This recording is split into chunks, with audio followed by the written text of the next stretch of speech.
Ahojte, volám sa Richard Tomeček a som študentom Strednej odbornej školy hotelových služieb a dopravy v Lučenci a študujem agropodnikanie so zameraním na farmárstvo a teraz vám ideme ukázať naše školské hospodárstvo. Chceš byť bližšie k prírode a vidieť svoju prácu každý deň? U nás sa naučíš, ako sa starať o pôdu, o rastliny a o zvieratá.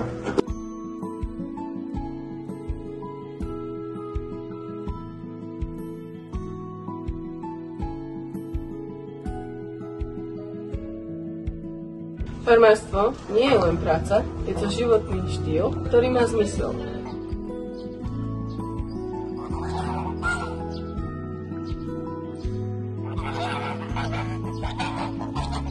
Bez farmárov by sme nemali čerstvý chlieb na stoloch, čerstvé mlieko v pohároch a čerstvú zeleninu v jedlách.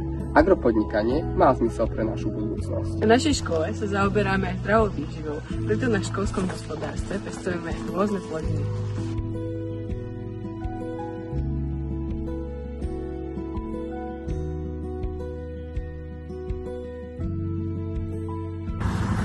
Máme tu aj exotické vtáky, napríklad ako emu hnedý.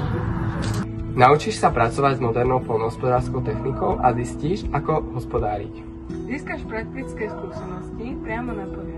A uvidíš, čo obnáša pestovanie plodín, zeleniny a ovocia.